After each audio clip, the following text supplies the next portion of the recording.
नमस्कार, आप देख रहे हैं खबर फास्ट और आपके साथ मैं हूं कायनात अंसारी। कांग्रेस के अपने ही तोड़ रहे उसके सपने। कांग्रेस के अपने उसके सपनों को तोड़ते जा रहे हैं। वाकई ये कहना अब गलत नहीं होगा कि काफी लंबे समय से कांग्रेस के अपनी ही पार्टी का हाथ छोड़ रहे हैं, साथ छोड़ रहे हैं।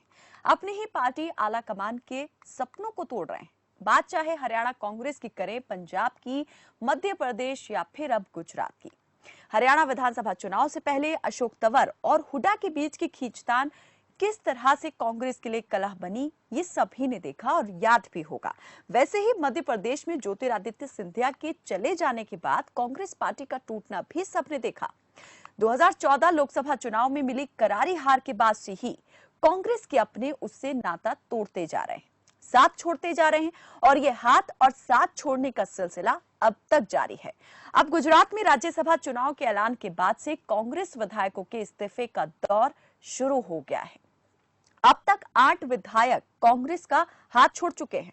बीते 2 दिन में ही 3 विधायकों ने इस्तीफा दिया। इसमें करजन से अक्षय पटेल, कपराडा से जीतू चौधरी और मोरबी से ब्रिजेश मेरजा के नाम शामिल हैं, जिन्होंने गुरुवार और शुक्रवार को अपना इस्तीफा स्पीकर को सौंप दिया। अब ऐसे हालात में कांग्रेस के लिए ये चुनाव बेहद ही चुनौतीपूर्ण हो चुका है। समीकरण पूरी तरीके से बदल चुके हैं। कांग्रेस ने इस राज्यसभा चुनाव के लिए गुजरात से अपने 2 उम्मीदवारों को मैदान में उतारा है, लेकिन अब दूसरे की जीत पर संशय बना हुआ है। यहां पर विधायकों के सिलसिले टूटने के सिलसिले को अगर देखें तो आरोप प्रत्यारोप का दौर भी शुरू हो गया है।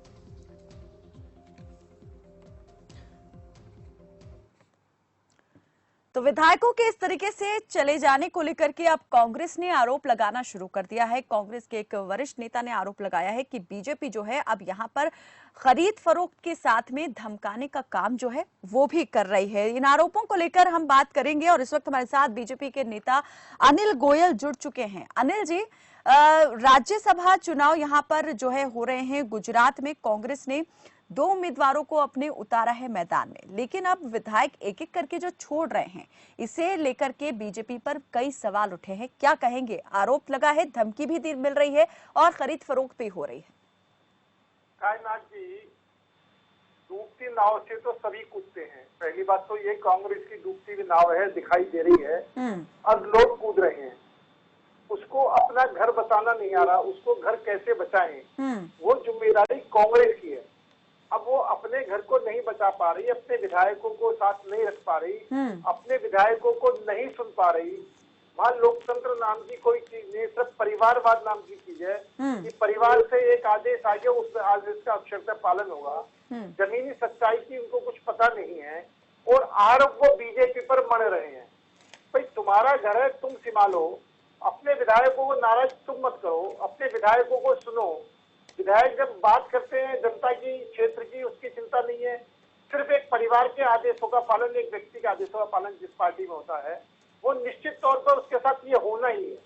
और ये डूबती नाव में हर एक उतरना चाहेगा, हर एक वहां से जाना चाहेगा। तो ये कोई अतिशयोक्ति नहीं है। और आरोप लगाना इनकी पुरानी आदत है और कांग्रेस की पुरानी आदत नहीं है। कांग्रेस ने दल बदल करा करके सिर्फ सत्ता हासिल करने की इसकी पुरानी नहीं चल रही है। मैं बहुत पुरानी बात कहता हूँ कि हरियाणा के अंदर चौधरी बंसीलाल ने को भजन लाल ने रात में सारी पार्टी चेंज करवा करके सरकार बना ली। दिल्ली के अंदर केजरीवाल ने गाली देकर के सत्ता में आया, भ्रष्टाचार के आरोप लगा कर सत्ता में आया और उसके बाद में क्या बात कर रहे हैं अनिल गोयल जी, क्या बात कर रहे हैं? अब कायनात जी, बिल्कुल एक एक शब्द बिल्कुल ठीक कर रहा हूँ, गारंटी साथ ठीक कर रहा हूँ। और उसके बाद में इन्होंने, कांग्रेस ने उसका समर्थन देकर उसकी सरकार बनाई। इसका मतलब या तो भ्रष्टाचार लिप्त थे, भ्रष्टाचार नहीं। आप पहले आम आदमी पार्टी के पहले कार्यकाल की बात कर रहे हैं कि दूसरे कार्यकाल की बात कर रहे हैं? पहले कार्यकाल की बात करो, पहले कार्यकाल की बात करो जिसमें कांग्रेस ने समर्थन दिया था इनको। मेरा कहना, लेकिन जब दूसरी बार चुनाव हुआ तब तो बीजेपी नेताओं ने सारी हदें ही पार कर दी थी, सभी यहाँ पर सीमाओं को लांघ दिया था। उसको उसका श्रेय किसे देंगे? कायनात जी, मैं ये कहता हूँ, चुनाव के अंदर लड़ाई में हर आदमी जीतने के लिए काम करता है, हर सामदाम दंडभेद अपनाता है, लेकिन जो गाली दे करके तुम्हें हरा कर, यही बात अब राज्यसभा चुनाव है। आपने खुद कहा चुनाव के अंदर हर व्यक्ति जो है जीत के लिए काम करता है, साम दाम दंड भेद सब अपनाता है। आप खुद इस बात को कबूल कर रहे हैं। कांग्रेस अगर ये आरोप लगा रही है तो क्या गलत है? कायनाथ जी, ये एक चुनाव है आम, जिसको पब्लिक से चुनाव का चुनाव होना है। राज्यसभा के तो राज्यसभा चुनाव के इम्पोर्टेंट अंदर नहीं है बीजेपी के लिए? राज्यसभा इम्पोर्टेंट है आप कि नहीं? महत्वपूर्ण है, आप महत्वपूर्ण है, लेकिन आप अपने विधायकों को संभाल के रखना आपकी जिम्मेदारी है, वो बीजेपी की जिम्मेदारी नहीं है। अगर वो अपने विधायकों को नहीं संभाल पा रहे हैं तो इसमें बीजेपी का क्या कसूर है? आप अपने घर को ना संभालें और वो हम पर आरोप लगाएं। और नहीं, कांग्रेस ये का तो जो असमर्थता कांग्रेस जो आरोप लगा रही है ना, कांग्रेस के डीएनए में है, पार्टियों को तोड़ना, धमकाना, आप बार बार खरीदना है। कांग्रेस के डीएनए ये पर क्यों कांग्रेस का चले जाते हैं, डीएनए ये है बताइए। है जी। कांग्रेस के डीएनए पर ही क्यों चले जाते हैं? बीजेपी जब बात करती है कांग्रेस के डीएनए को लेकर की ही बात क्यों करती है? भाई अब सच्चाई है ना, जो देख रहे हैं, जनता ने भी देखा, हमने भी देखा कायनाथ जी। चाहे दिल्ली में केजरीवाल सरकार का पहला कार्यकाल हो, चाहे हरियाणा हो, चाहे कहीं भी हो, हर जगह पर इन्होंने पूरी तरीके से इस सब काम को करा है। यानी वो उनकी नेचर का हिस्सा है, और वो अपनी गलती को एक चोर दूसरे को चोर दिखाई देता है। ये खुद ही सब तरह के काम करते हैं और इनको ये सब अनिल दिखाई दे रही जी, है। अपने शब्दों को एकदम तोल मोल के, जो आप कह रहे हैं वो बात आप पर भी लागू होती है। एक चोर को दूसरा भी चोर ही दिखाई देता है। हाँ बिल्कुल ठीक है कायनाथ जी, बताओ हम पे कैसे लागू है? नहीं, अगर कांग्रेस आरोप लगा रही है, मैं उन आरोपों की आपसे मांग रही हूँ कि आप क्या देखते हैं उन आरोपों में, कैसे देखते हैं इन आरोपों को, क्या मानते हैं कितने सही है गलत है? आरोप की बात आप यहाँ पर प्रमाण से दीजिए ना। कायनाथ जी, बिल्कुल कोई आरोप, सारे आरोप गलत हैं। हमारी तरफ से कोई खरीद फरोख्त नहीं है। हम बिल्कुल अपने हिसाब से चुनाव लड़ रहे हैं। हम अपने 3 कैंडिडेटों को जिताने के लिए वहां पर चुनाव लड़ रहे हैं। आपका कहना है कि कांग्रेस की कमी है, उसकी गलती है, अपने कुनबे को नहीं संभाल पा रहे, इसीलिए कांग्रेस के जो साथी हैं उसका साथ छोड़ रहे हैं। अगा यूनुस हमारे साथ, बिल्कुल बने रहिए अनिल जी। अगा यूनुस हमारे साथ जुड़े हुए हैं, कांग्रेस के नेता हैं। अगा जी, क्या कहेंगे, क्यों छोड़ रहे हैं कांग्रेस के विधायक? खुद उसको चुनाव का वक्त है, ऐसे में एक एक विधायक जरूरी है, लेकिन 8 विधायक पार्टी को छोड़ देते हैं। चल क्या रहा है कांग्रेस में? देखिए, मैं बताना चाहता हूं कि कांग्रेस पार्टी जो है, उसके जो विधायक हैं, उसको भाजपा अपना खरीद फरोख्त का जो इसका अड्डा है, जो इसकी दुकान है, इस कोरोना महामारी को उसने समाप्त अनलॉक 1 के माध्यम से किया है, इस खरीद फरोख्त के लिए। क्योंकि भाजपा के पास पैसे जमा हो गए। भाजपा ने बैक डोर से 68,607 करोड़ रुपए 50 डिफॉल्टरों के, देश के सबसे बड़े डिफॉल्टरों के वे ऑफ कर दिए। वो आखिर कहीं ना कहीं उसके अंदर से पैसे की लेन देन तो हुई होगी, और ये जग जाहिर है कि भाजपा जो है खरीद फरोख्त का, हाउस ट्रेडिंग का एक अड्डा बन चुकी है। ये प्रतीक बन चुकी है देश का। ये कांग्रेस पार्टी के विधायकों को नहीं, ये सब जगह पर पूरे देश में इनकी जो ये नकारात्मक पॉलिटिक्स है, जो ये नकारात्मक राजनीति करते हैं, ये जग जाहिर हो चुका है। और ये अब एक्सपोज पूरी तरह हो चुके हैं और देश की जनता इनको नकार चुकी है। पूरे कोरोना के संदर्भ में उससे जिस 30 जनवरी में हमारे यहाँ केस पाया जाता है, उसके बाद अगर आप ले लें कि ये नमस्ते इंडिया का प्रोग्राम कराते हैं फरवरी में, 24 फरवरी को ट्रंप के सामने दंडवत कराते हैं लोगों को, और उसके बाद मध्य प्रदेश में सरकार बनाने तक ये लॉकडाउन नहीं लगाते और देश के अंदर कोई व्यवस्था नहीं बनाते। 20 मार्च तक हवाई अड्डे खुले रहे, अंतर्राष्ट्रीय हवाई यात्रा चालू रही, देश संकट में जाता रहा। लेकिन अगा जी, वो बात दूसरा चर्चा का विषय है, वो छोड़िए। अभी की बात आप कह रहे हैं कि विश्वास बीजेपी खो बैठी है, लेकिन कांग्रेस खुद अपनों का विश्वास नहीं ले पा रही, खुद अपने लोग उसका विश्वास जो है तोड़ते जा रहे हैं। तो विश्वास कौन किसका खो रहा है? अगर कांग्रेस खुद अपने लोगों का विश्वास हासिल नहीं कर सकती तो जनता का कैसे करेगी? देखिए, राजनीति में शुचिता बहुत महत्व रखता है। अगर क्या अपनी आत्मा पर हाथ रखकर, अपने दिल पर ये हाथ रखकर प्रधानमंत्री मोदी और भारतीय जनता पार्टी के अध्यक्ष जेपी नड्डा ये बात कह सकते हैं कि उनके अंदर शुचिता का अंश भर भी है। राजनीति में सबसे महत्व होता है कि राजनीति में हम किस करवट, हम स्वच्छ राजनीति करें। स्वच्छ राजनीति की दिशा में ये पार्टी नहीं जाती है भाजपा। कांग्रेस पार्टी स्वच्छ राजनीति करती है। देखिए, यहाँ जरूर हो सकता है कि हमारे विधायकों को इन्होंने खरीद फरोख्त के जरिए उनके इस्तीफे दिलवाए हैं। अपने तो कमी तो आपके विधायकों में भी हुई ना। अगर किसी ने खरीदा, ऑफर दिया, तो वो बिके क्यों? अगर आप खुद इस बात को कह रहे हैं कि खरीद फरोख्त हुई है, तो सवाल तो यहाँ पर खुद कांग्रेस के नेताओं पर भी उठता है, विधायकों पर उठता है कि अगर इस तरीके की चीज आई, अभी आप जमीर की बात कर रहे हैं, तो क्या कांग्रेस के नेता जो है, उन विधायक हैं, उनका जमीर मर चुका है? जरूर मैं कहूंगा इस मौके पर उन चंद विधायकों का जमीर जरूर मर चुका होगा। जमीर उनके अंदर जिंदा नहीं है, तभी ऐसा हुआ होगा, मैं मानता हूँ इस बात को। लेकिन दूसरी तरफ आज आप देखिए, भाजपा है हर जगह पूरे देश में खरीद फरोख्त का अड्डा बन चुकी है। भाजपा एक प्रतीक बन चुकी है और इसने शुचिता की सारी हदों को पार कर पराकाष्ठा पार कर दिया है। इसने देश में क्या किया है? अभी आप देखिए, पूरा देश महामारी से लड़ रहा है, लेकिन ये बिहार में चुनाव होने जा रहा है और वर्चुअल रैली के नाम पर ये 7 जून को रैली करने जा रहे हैं। राज्यसभा सांसद का चुनाव होगा, क्योंकि भाजपा को सूट करता है कि ऐसे मौके पर जो पैसे का जमावड़ा हुआ है उसका उपयोग हम करें।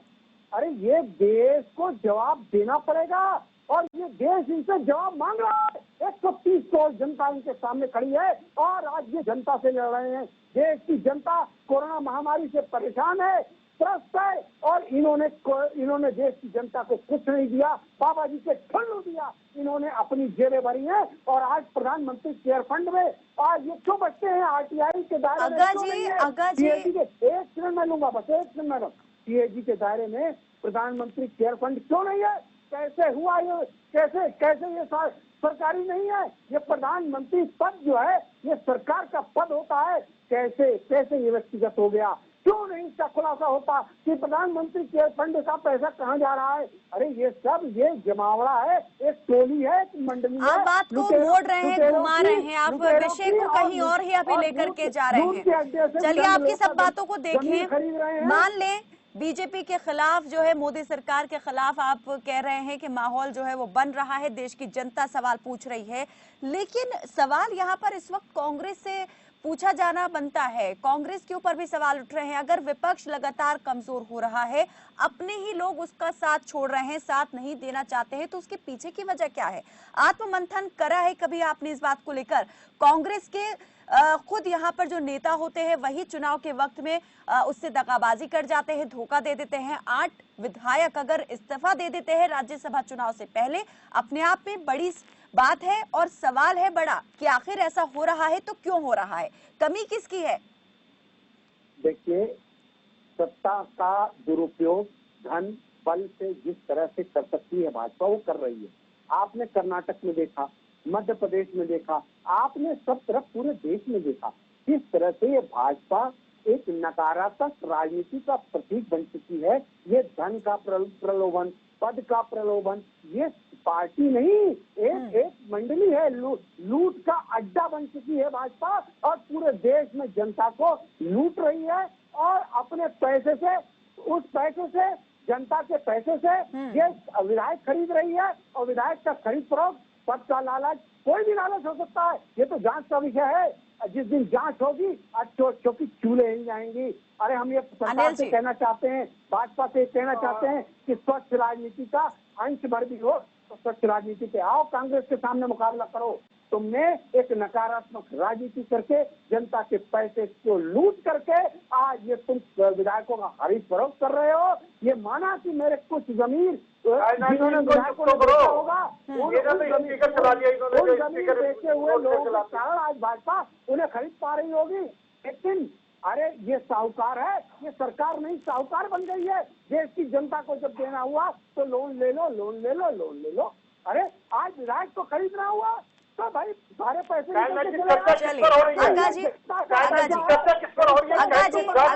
अगा जी, आप जो आरोप आपने लगाए हैं, जो सवाल है उसके जवाब ले लेते हैं। अनिल गोयल जी हैं। जा चुके हैं आप चर्चा किस पर करवा रहे हैं? वो आरोप लगा तो रहे हैं कि यहाँ पर खरीद फरोख्त हो रही है, खरीद फरोख्त के लिए यहाँ पर बीजेपी के पास पैसे हैं विधायकों की, लेकिन जनता को देने के लिए पैसा नहीं है, राहत के नाम पर सिर्फ लोन है। चलिए, इन आरोपों के जवाब। ये सरकार बना रहे हैं आप। कोरोना काल चल रहा है, आपको समझ नहीं आ रहा है? अनिल जी, आरोप एक और कि कोरोना काल चल रहा है और सरकार बनाना ही इम्पोर्टेंट हो गया है, चुनाव इम्पोर्टेंट है, उसे जीतना इम्पोर्टेंट है बीजेपी के लिए, और इसके लिए साम दाम दंड भेद जो अभी पहले आपने कहा था यहाँ पर ये चुनाव जीतने के लिए साम दाम दंड भेद सब किया जाता है। कायनाथ जी, एक बात तो ये है कि मैदान छोड़कर ये भाग रहे हैं। चर्चा है राज्यसभा का चुनाव, चर्चा है गुजरात, ये कभी कहीं भाग रहे हैं, कभी कहीं भाग रहे हैं, कभी कहीं भाग रहे हैं। आज अगर ये कहें तो सही मायनों में भ्रष्टाचार, झूठ की जल्दी ये है। मैं चर्चा के इन्होंने उत्तर प्रदेश के अंदर सरकार ने कुछ नहीं कही। इनकी नेता प्रियंका चोपड़ा कहती है हम 1000 बस भेज रहे हैं, प्रवासी मजदूरों को भेजना है। हमने लाओ जी दे दो सूची देते तो सूची जाते स्कूटर की, मोटरसाइकिल की, तुम का चश्मा उतारो। अरे भाई तुम बोल रहे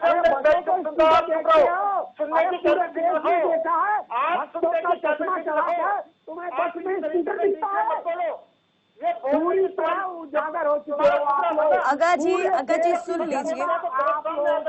और अनिल जी, आप भी जिस मुद्दे पर बात कर रहे हैं, राज्यसभा चुनाव, गुजरात का राज्यसभा चुनाव, उस पर ही रहिए, उसी पर बात कीजिए। जनता कभी माफ नहीं करेगी। उनसे किस बात की चर्चा करें? आप ये सुनने की कहते थे, जो मर्जी बोलना शुरू कर देते। अरे मुजफ्फरपुर अगा जी आप फिर से कहीं भी बात को ले जा रहे हैं, घुमा रहे हैं। क्यों नहीं सुन रहे हैं? ये हम पर आरोप लगा रहे हैं, खुद ये झूठ बोल करके देश को गुमराह कर रहे हैं, जनता को गुमराह कर रहे हैं।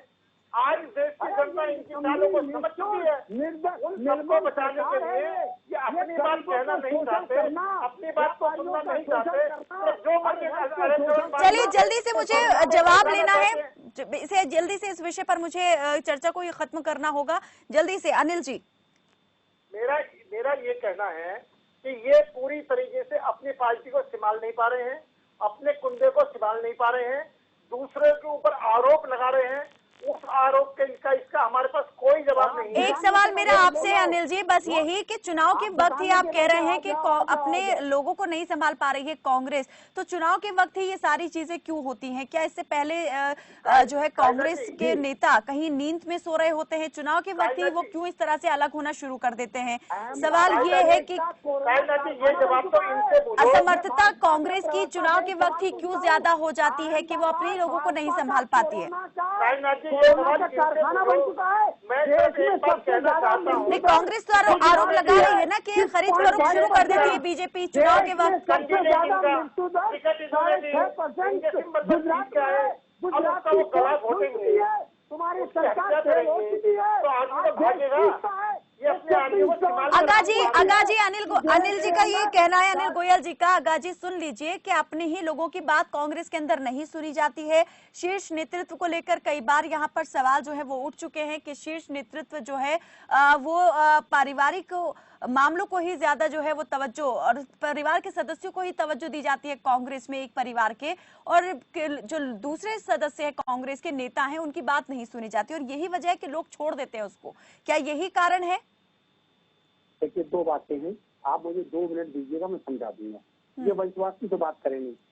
अमित शाह जी का बेटा जैसा आज बीसीसीआई का सचिव बना बैठे, बिना चुनाव लड़े, कोई नेता नहीं, कहीं से कोई चुनाव नहीं जीता। राजनाथ सिंह जी का बेटा, सब जानते हैं, कल्याण सिंह जी का पोते तक का कहानी मैं बता दूंगा। अरे वंशवाद की तो बात करो मत। चलिए, कुल मिलाकर ये कहना चाहते हैं आप कि परिवारवाद तो बीजेपी में भी है, और बीजेपी में भी शीर्ष नेतृत्व जो है वही पार्टी पर हावी है। बहुत बहुत शुक्रिया आप दोनों ही मेहमानों का हमारे साथ इस चर्चा में जुड़ने के लिए, बहुत बहुत शुक्रिया। तो सवाल यहाँ पर दोनों ही पार्टियों को लेकर के उठ रहे हैं, बीजेपी और कांग्रेस को लेकर के, कि कांग्रेस में आखिर जो है वो कहां पर कमी होती जा रही है। कांग्रेस पार्टी जो इतनी पुरानी पार्टी है, देश की राष्ट्रीय पार्टी है, आखिर क्यों लगातार वो इस तरह से कमजोर होती जा रही है? उसका अपना ही कुनबा जो है क्यों घटता जा रहा है? चुनाव के वक्त उसके अपने ही लोग उसका साथ क्यों छोड़ रहे हैं? आरोप कांग्रेस ने भी लगाया है बीजेपी पर कि खरीद फरोख्त शुरू कर दी जाती है चुनाव के वक्त ही, इसी वजह से जो उसके अपने सदस्य होते हैं वो उसको छोड़ रहे हैं। खैर, इन आरोपों में कितनी सच्चाई है ये देखने वाली बात जो है वो जरूर रहेगी। लोग भी यहाँ पर देख रहे हैं और सब समझ भी रहे हैं। चलिए रुकते एक छोटे से ब्रेक के लिए, जल्द हाजिर होते हैं।